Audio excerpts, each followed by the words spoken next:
नमस्कार दोस्तों, मन का मैल दूर कैसे करें। हमारे मन में गंदे विचार क्यों आते हैं? हम नहीं चाहते पर फिर भी हमारे मन में गंदे विचार आते रहते हैं। लेकिन क्यों मन ही हमारा सबसे बड़ा दोस्त है और मन ही हमारा सबसे बड़ा शत्रु है। जब हम अपने मन के हिसाब से चलते हैं तो मन हमें भटका देता है, और जब हम मन को संतुलित कर लेते हैं तो हम अपनी जिंदगी में सब कुछ का लेते हैं। हम हमारे मन में आने वाले गंदे विचारों को रोकने की कोशिश करते हैं, पर जितना हम रोकते हैं उतने यह विचार हमारे अंदर प्रवेश करते जाते हैं। आप जिस चीज से जितना दूर भागोगे उतना ही वह चीज आपको अपने पास लेगी। इसीलिए उसे चीज से भागो मत, उसे पर संतुलन कायम करो। एक बार एक युवक गौतम बुद्ध के पास आया और गौतम बुद्ध से बोला कि ही बुद्ध, मेरे मन में इतने गंदे विचार क्यों आते हैं? मैं नहीं चाहता कि मेरे मन में गंदे विचार आए, पर मेरे मन में हमेशा काम वासना के विचार चलते रहते हैं और मैं इनके के बारे में सोच सोच कर बहुत परेशान हूँ। मेरी ऊर्जा और समय यह सब सोचने में ही नष्ट हो जाता है, और इन सब के विचारों की वजह से मैं कभी भी शांत नहीं रह पाता, और मैं हमेशा ही स्त्रियों को देखकर मोहित हो जाता हूँ। अपने आप को रोक ही नहीं पता। बुद्ध मुस्कुराए और उन्होंने उसे युवक से पूछा, क्या तुम्हें पता है यह काम वासना होती क्या है? फिर लड़के ने उत्तर दिया और कहा, बुद्ध, में यह तो नहीं जानता कि काम वासना होती क्या है, पर हाँ, ये जो भी है बहुत बुरी चीज है। फिर बुद्ध ने उसे युवक से कहा कि सबसे पहले तो तुम यह समझना है कि प्राकृतिक रूप से जो भी चीज हमारे अंदर है वह बुरी नहीं है।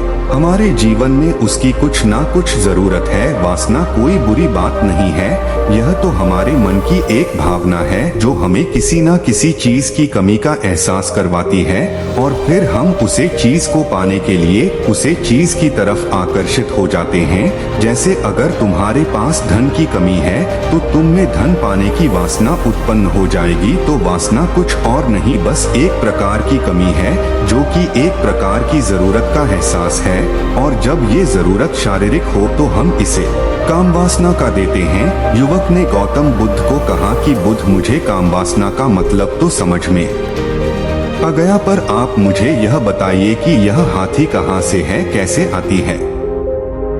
यह गौतम बुद्ध ने कहा कि काम वासना कहीं से आती नहीं है, यह तो हमारे अंदर ही होती है, और इसका होना तो जरूरी भी है, तभी तो मानव जाति का विस्तार होगा। युवक ने कहा, जब यह हमारे अंदर ही है और जरूरी भी है तो फिर लोग इसे गलत क्यों बोलते हैं? बुद्ध ने कहा कि यही तो समस्या है, लोगों ने काम वासना को गलत तरीके से सोच लिया है, इसे छिपाने की दबाने की कोशिश करते हैं। काम वासना गलत नहीं है, बल्कि काम वासना का गलत तरीके से प्रयोग करना गलत बात है। लोग जिससे प्रेम करते हैं बस उसी के लिए जीने लग जाते हैं, उसे पाना ही अपना लक्ष्य बना लेते हैं और उसी के बारे में हमेशा सोचते रहते हैं, पर यह सब गलत है। बुद्ध ने योग से कहा, क्या तुम्हें पता है जानवरों में भी कम वासना होती है?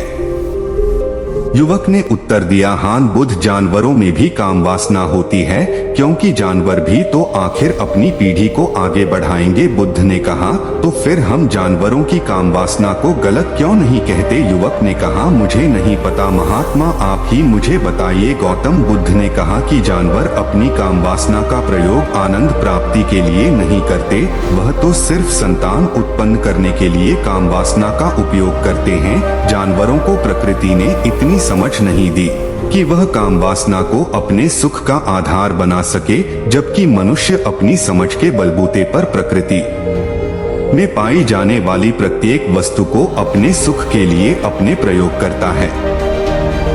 हम इंसानों ने ही काम वासना को अपने सुख का साधन बना लिया है, जबकि प्रकृति ने तो हमें अपने वंश को आगे बढ़ाने के लिए दिया था, लेकिन इंसानों ने इसे अपने जीवन का परम लक्ष्य बना रखा है, और इस तरह से काम वासना का बेलगाम हो जाना गलत है। युवक ने मुझसे पूछा, महात्मा जी, ये कम वासना हम पर हावी क्यों होती है, क्यों यह बेलगाम हो जाती है?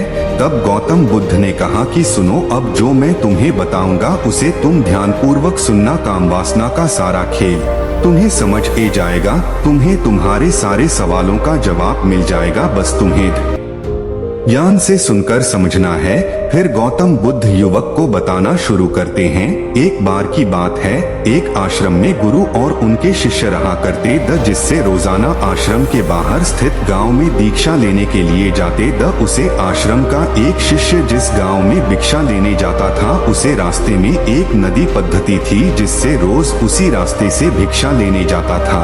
एक दिन उससे ने देखा कि एक लड़का पेड़ के पीछे छिपा है। वह उस लड़के के पास गया और उससे जाकर बोला, भाई तुम इस पेड़ के पीछे छिपकर क्या देख रहे हो? लड़के ने कहा, अरे तुझे नहीं दिख रहा क्या कि मैं क्या देख रहा हूँ? तब साइज ने नदी की तरफ देखा तो वहाँ पर कुछ लड़कियाँ पानी भर रही थी। वो लड़कियाँ 14-15 साल की होगी। तब से ने उसे लड़के से कहा, अरे भाई वहाँ पर तो लड़कियाँ पानी भर रही है, इसमें छिपकर देखने वाली क्या बात है? तब वो लड़का शीशे की तरफ देखकर उससे कहता है, अरे पागल तुम्हें दिखाई नहीं दे रहा क्या कि कैसे यह परियां नदी से पानी निकल रही है? जरा उनकी अदाओं को तो देखो, उनके कोमल शरीर को देखो, उनकी पतली कमर मटके को उठाते समय बाल खाती है और उनके बाल उनकी कमर पर कैसे लहरा रहे हैं, मानो सुंदरता बिखरी पड़ी हो। जिससे ने फिर नदी की तरफ से कहा और इस बार वह इससे देखता ही चला गया। अभी तक तो कुछ भी नजर नहीं आ रहा था और वह बिल्कुल निर्भय था। उसे किसी भी बात का कोई डर नहीं था। लेकिन अब वो छिपने लगा और उन लड़कियों को देखने लगा जैसे उसने कोई अपराध कर दिया हो। और जब वो छिपकर उन लड़कियों को देख रहा था तभी वो अचानक अंदर से कौंप गया और उसने कहा कि ये मैं क्या कर रहा हूँ? मैं जो कर रहा हूँ वो सही नहीं है, मुझे यहाँ से चले जाना चाहिए। और फिर वह जल्दी से वहाँ से चला गया। वो आश्रम पहुँच जाता है। आश्रम जाकर वो अपने कार्यों में लग गया। लेकिन जो अभी वह देखकर आया था वही उसकी आंखों के सामने बार बार आ रहा था। उसके मन में वही दृश्य चल रहा था। उसका मन वही सब कुछ देखने के लिए लड़ाई हो रहा था। उसका किसी भी काम में मन नहीं लग रहा था। सुबह होते ही वह रोज जल्दी ही भिक्षा के लिए आश्रम से निकल जाता और उसे नदी के पास वाले पेड़ के पास जाता जहाँ पर वह लड़का पहले से मौजूद रहता था। उसके साथ मिलकर लड़कियों को छुप छुप कर देखता था। अब वह इससे रोज ऐसा करने लग गया। यह उसके रोज का काम हो गया। अब उसे शिष्य का मन किसी भी काम में नहीं लगता था। वो हमेशा ही किसी न किसी प्रकार के विचार में उलझा रहता। वो आश्रम के कार्यों को भी ठीक ढंग से नहीं कर पा रहा था। ना वो ठीक से सो पाता था, ना वो ठीक से खाना खा पाता था। उसका मन बेचैन सा रहता था। उसका मन बार बार उन लड़कियों के सौंदर्य को देखने के लिए लालायित हरता था। जब गुरु भिक्षा देते तब भी उसे हिस्से का मन कहीं और विचारों में खोया रहता था। गुरु ने अपने शिष्य की इन हरकतों को बांप लिया था। तब एक दिन गुरु ने शिष्य को अपने पास बुलाया और कहा कि आज से मैं भी तुम्हारे साथ भिक्षा मांगने चलूंगा। तुम और मैं साथ साथ भिक्षा मांगने चलेंगे। तभी सृजन गुरु को माना करते हुए बोला, नहीं गुरुदेव, आप परेशान क्यों हो रहे हो? मैं अकेला ही ठीक से भिक्षा मांग सकता हूँ।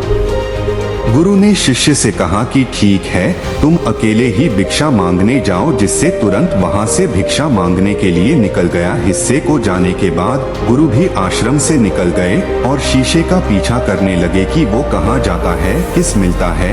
यह सब देखने के लिए उसके पीछे पीछे चलने लगे। थोड़ी दूर जाने के बाद गुरु ने देखा कि उनका शिष्य एक लड़के के साथ एक पेड़ के पीछे अपराधी की तरह छिपा हुआ है और छिपकर कुछ देख रहा था। गुरु भी अपने शिष्य के पीछे जाकर खड़े हो गए कि आखिर उनका शिष्य क्या देख रहा है, जिसे देखने के लिए वो पेड़ के पीछे अपराधियों की तरह छिपा पड़ा है। गुरु ने देखा कि उनका शिष्य पेड़ के पीछे छुपकर लड़कियों को देख रहा था जो कि नदी से पानी भर रही थी। तभी गुरु ने शिष्य को कहा कि तुम क्या देख रहे हो? अपने गुरु की आवाज सुनकर वह इससे घबरा गया और उसके पसीने छूटने लगे। वह थर थर कांपने लगा जैसे किसी चोर को चोरी करते समय रेंज हाथों पकड़ लिया हो।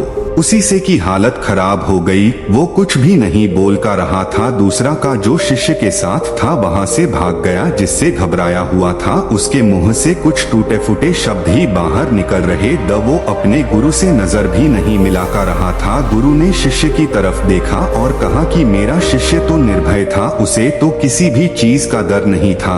लेकिन ये क्या, तुम तो डर के मारे कहाँ पर हो? जिससे इन्हें गुरु से कहा कि मुझे माफ कर दो गुरुदेव, मेरा इसमें कोई दोस्त नहीं है, उसे लड़के ने मुझे बहका दिया था, लेकिन आपसे मैं वादा करता हूँ कि आज के बाद मैं ऐसा कभी दोबारा नहीं करूँगा, मुझे माफ कर दो गुरुदेव। गुरु ने शिष्य से कहा कि कोई बात नहीं, पर इस बात का तुम ध्यान रखना कि हम जैसी संगति करते हैं वैसा ही फल हमें प्राप्त होता है। हम जैसी संगति करते हैं उसके विचार हमारे अंदर प्रवेश करते हैं, इसीलिए अच्छी संगति करो जिससे तुम्हारे अंदर अच्छे विचारों का प्रवेश हो। फिर गुरु और शिष्य आश्रम लौट आए और फिर आश्रम के कार्यों पर ध्यान देने लगा। उसने उसे रास्ते को छोड़ दिया और दूसरे रास्ते से जाने लगा। वो अपने काम को ध्यान से करता, लेकिन धीरे धीरे उसके अंदर क्रोध उत्पन्न हो गया और फिर वो दूसरे हसन पर क्रोध करने लगा और बेचैन देने लग गया। अब वो सही समय पर भोजन भी नहीं करता था, वो भोजन भी बहुत कम खाता था। एक रात गुरु शीशे के पास आए और उसे बोले कि अब तक तुमने कितनी बार अपना वादा तोड़ दिया। यह सुनकर शिष्य अपने गुरु के चरणों में गिर गया और रोने लगा। रोते रोते ही उसने गुरु से कहा कि गुरुदेव, मैं कई बार अपना वादा टूट चुका हूँ, फिर वादा कर लेता हूँ, लेकिन हर बार मैं वादा तोड़ देता हूँ। मेरा मन मेरे नियंत्रण में है ही नहीं। मैं बहुत कोशिश करता हूँ कि मैं अपने मन से सारे बुरे विचारों को निकल दूं, लेकिन मैं चाह कर भी ऐसा नहीं कर पा रहा हूँ। फिर गुरु ने शिष्य को कहा कि चलो मेरे साथ। गुरु शिष्य को आश्रम के बगीचे में लेकर गए और किसी से कहा कि देखो यहाँ पर कुछ या बनी हुई है जिससे नदी का पानी इन पौधों तक आ रहा है और यह पानी एक निरंतर भाव से आ रहा है। क्या तुम इस पानी के बहाव को रोक सकते हो? शिष्य ने कहा कि हाँ गुरुदेव, मैं इस बहाव को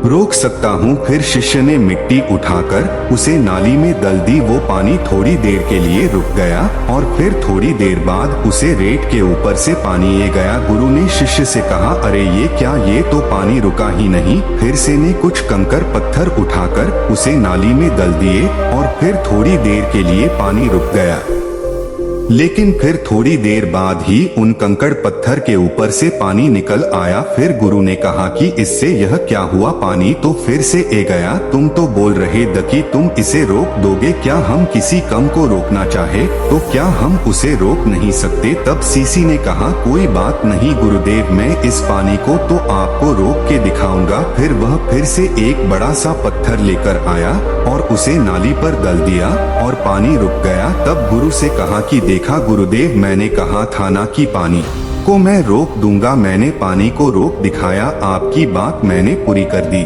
गुरु मुस्कुराए और बोले, अच्छा जरा ध्यान से देखो, पानी रुक गया क्या? वो तो पीछे की नाली तोड़कर बाहर आ गया और अगल-बगल से बह रहा है। और ध्यान से देखो, इस पत्थर की आगे भी आ गया और ये पानी अपना रास्ता बदलकर फिर से आगे की तरफ बह जाएगा। और फिर थोड़ी देर बाद ऐसा ही हुआ। फिर गुरु ने शिष्य को समझाया कि तुम्हारे साथ भी तो ऐसा ही चल रहा है। तुम बार बार प्रयास कर रहे हो, बड़े से बड़ा प्रयास कर रहे हो, पर हर बार तुम्हारा प्रयास टूट रहा है और यह हमेशा टूटता ही रहेगा। तुम कितना भी बड़ा पत्थर रख लो, लेकिन पानी तो अपना रास्ता बना ही लेगा। यह सब देखकर गुरु से कहा कि ही गुरुदेव, क्या कोई तरीका नहीं है जिससे मैं गंदे विचारों से बाहर निकल सकूं और यह मेरे मन में आई नहीं। गुरु शिष्य को एक नदी के पास ले गए जहां से उसे बगीचे में पानी नहीं आ रहा था। गुरु ने शिष्य से कहा, वो पानी इसी नदी से जा रहा है। अगर हम यहीं से उसे रास्ते को बंद कर दें जहां से पानी बगीचे में जा रहा है, तब क्या हम पानी को रोक नहीं सकते? जिससे ने कहा कि हाँ गुरुदेव, अवश्य ऐसा हो सकता है। मैं इस पानी को यहीं से बंद कर देता हूँ, तब आगे की नाली में पानी जाएगा ही नहीं और फिर बगीचे में पानी जाएगा ही नहीं। फिर से इन्हें नदी से जाने वाले रास्ते को बहुत मेहनत करके पत्थर और मिट्टी डालकर बंद कर दिया और गुरु से कहा कि गुरुदेव, मैंने पानी को बंद कर दिया है, अब यह पानी बगीचे में जाएगा ही नहीं। तब गुरु ने कहा, किसी से अगर पानी बगीचे में नहीं जाएगा तो पेड़ पौधों को पानी कहाँ से मिलेगा? उन पेड़ पौधों को तो पानी की आवश्यकता है और उन पेड़ पौधों में कुछ पेड़ पौधे तो ऐसे हैं जिनको रोज पानी की आवश्यकता है। वह तो मुरझाकर मर ही जाएंगे, उनका क्या होगा। पानी तो हमें खोलना ही होगा। जिससे ने गुरु की बात सुनकर वापस नदी से जाने वाले पानी का रास्ता खोल दिया। तब गुरु ने शिष्य से पूछा, जिससे अगर हम इस नदी के पूरे पानी को बगीचे की तरफ मोड़ दे तो क्या होगा। तब साईं जवाब दिया कि गुरुदेव, वहाँ पर जितने भी पेड़ पौधे हैं वो गलकर नष्ट हो जाएंगे, वहाँ पर कुछ नहीं बचेगा। फिर गुरु मुस्कुराए और बोले, तुम इस बात को समझो कि हमें किसी भी चीज को रोकना नहीं है, बस हमें हमेशा संतुलन बनाए रखना है। कम पानी से भी पौधे नष्ट होते हैं और ज्यादा पानी से भी पौधे नष्ट होते हैं। हमारा जीवन संतुलन से ही चलता है। गुरु ने शिष्य से कहा कि अगर मैं तुम्हें कुछ कहूँ कि तुम आम के बारे में मत सोचो तो तुम्हारे मन में सबसे पहले किसका चित्र आएगा। शीशे ने कहा कि गुरुदेव, मेरे मन में तो पहला चित्र आम का ही आएगा। गुरु ने कहा कि जब हम गंदे विचारों को जबरदस्ती रोकने का प्रयास करते हैं तो वह और मजबूती के साथ हमारे अंदर प्रवेश करते हैं, हमारे अंदर उठाते हैं। इसीलिए हमें उन्हें कभी भी दबाने की कोशिश नहीं करनी चाहिए। फिर गुरु ने शिष्य को जाते हुए कहा कि हमारे गंदे विचार बुरे लोगों की संगति करने की वजह से भी आते हैं। कई बार क्या होता है कि कामुकता हमारे अंदर होती नहीं है, लेकिन कुछ अश्लील लोगों के साथ रहने की वजह से ये हमारे अंदर हावी हो जाती है। फिर शिष्य ने कहा कि गुरुदेव, आप सही कह रहे हैं, मैं अपने मार्ग से भटक गया था। फिर वो शिष्य उसे रात बहुत ही चैन की नींद सोया। सुबह अपने कार्यों को पूरे मन से किया और फिर सुबह वो भिक्षा लेने के लिए उसी रास्ते से गया जहां वह लड़का आज भी पेड़ के पीछे छुपकर उन लड़कियों को देख रहा था।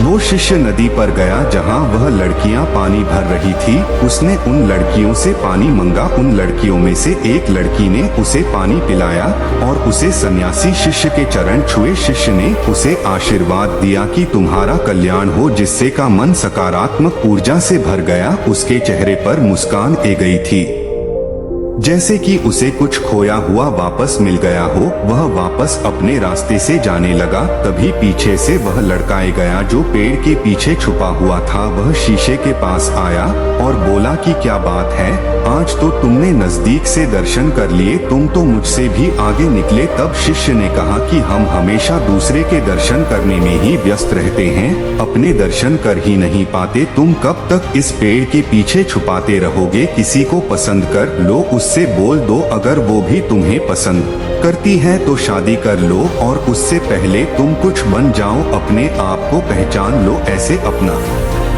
समय बर्बाद मत करो। फिर वह लड़का रोज उससे मिलने लगा और उसे लड़के ने नदी पर जाना छोड़ दिया। और फिर वो लड़का अपने जीवन में कुछ बनने के लिए संघर्ष करने लगा।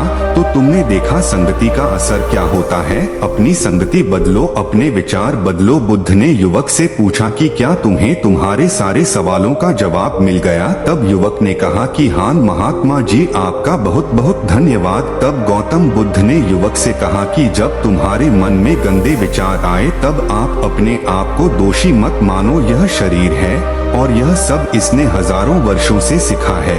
एक केवल तुम्हारे सोच लेने से, शपथ लेने से ये टूटने वाला है नहीं, लेकिन तुम्हारे पास वो शक्ति है, वो ऊर्जा है जिसका तुम्हें संतुलन उपयोग करना है। तुम एक जीवित ऊर्जा हो जो कुछ भी अनुभव करने के लिए स्वतंत्र है, जो निर्माण करने के लिए स्वतंत्र है। इसीलिए तुम अपने आप को पहचानो। यह बोलकर गौतम बुद्ध मोहन हो गए और वो युवक वहां से चला गया। नमो बुद्धाय।